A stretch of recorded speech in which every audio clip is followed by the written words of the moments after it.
বিশেষজ্ঞ, যারা এভিয়েশন সেক্টরের বা যারা রাজনীতিবিদ, তারা ঠিক কি বলছেন একবার দেখে নেব।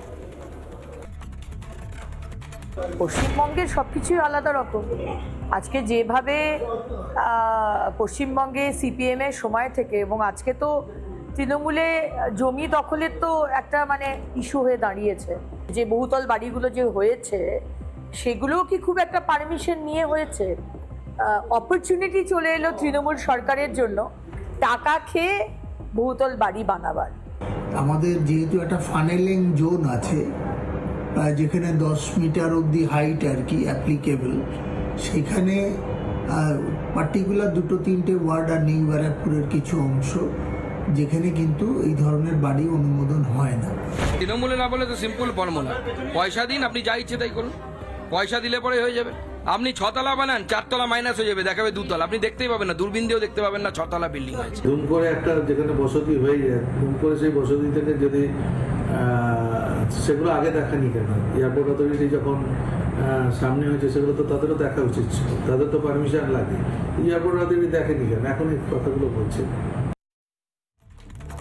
যারা এই মুহূর্তে রয়েছেন তাদের সাথে একবার আলাপ করিয়ে দেবো। রয়েছেন দীপ্তাশ্ব যশ, বিজেপি মুখপাত্র, সৌরভপ্রিয় দত্ত, রাজনৈতিক কর্মী রয়েছেন, তাপস অধিকারী, প্রাক্তন joint general manager air traffic control আমাদের সঙ্গে রয়েছেন, ক্যাপ্টেন অরিন্দম দত্ত, পাইলট, এবং পায়েল মুখার্জি, অভিনেত্রী আমাদের সঙ্গে রয়েছেন। আমি প্রত্যেকের কাছে যাব। আমি যেহেতু তাপস অধিকারী, প্রাক্তন joint general manager air traffic control, এটা নিয়ে খুব নির্দিষ্টভাবে এর আগেও আমরা আপনার কাছে জেনেছি।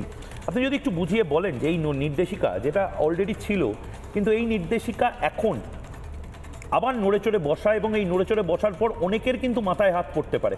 কারণ সত্যিই যদি দমদম বিমানবন্দর লাগোয়া এলাকাগুলোর বিভিন্ন বাড়ি, সেগুলো যদি প্ল্যান মোতাবেক না হয়, সেগুলো তো ভাঙা পড়বে।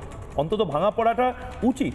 কেউ একটা আদালতে মামলা করলে তারপর যদি কোর্ট নির্দেশ দিয়ে দেয়, বিভিন্ন বাড়ি ভাঙা পড়তে পারে। যদি একবার একটু পরিষ্কার করে বলেন তাপসবাবু। আহমেদাবাদের যে বিমান দুর্ঘটনা সেটা অত্যন্ত মর্মান্তিক, কিন্তু এই প্রসঙ্গে একটি জিনিস তো আমাদের ভাবতেই হবে যে যে বিল্ডিংটার উপরে ভেঙে পড়েছিল সেটা হয়তো সেই বিল্ডিংটা কিন্তু দায়ী নয়, এই যে বিমান দুর্ঘটনার জন্য সেই বিল্ডিংটা দায়ী নয়, প্রথমেই জানিয়ে রাখি। এবারে আসি যে আমাদের বিভিন্ন এয়ারপোর্টে কী প্রসিডিওর আমরা ফলো করি। এটা কিন্তু এই যে এখন যেটা আমরা বলছি যে প্রত্যেকটা বিল্ডিংয়ের জন্য পারমিশন নিতে হবে, আমি একটু ঠিক করে দিই, এটা পারমিশন ঠিক নয়, এটা হচ্ছে হাইট ক্লিয়ারেন্স, যেটা হচ্ছে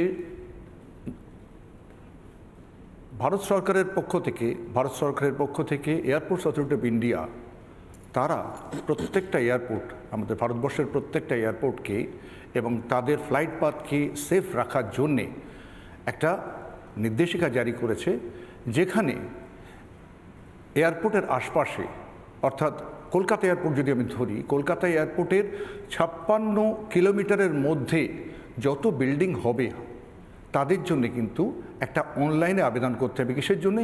হাইটের জন্যে। বাকি যে লোকাল অ্যাডমিনিস্ট্রেশন যারা আছেন, পঞ্চায়েত বা মিউনিসিপ্যালিটি বা কর্পোরেশন, তারা কিন্তু বিল্ডিংয়ের স্যাংশন তারা দেবেন। এই যে হাইট ক্লিয়ারেন্স যেটা দেয়া হয়, এটা কিন্তু একেবারে আমি জানিয়ে দিই, এটা কিন্তু একেবারে বিনামূল্যে অনলাইনে আবেদন করা যায়।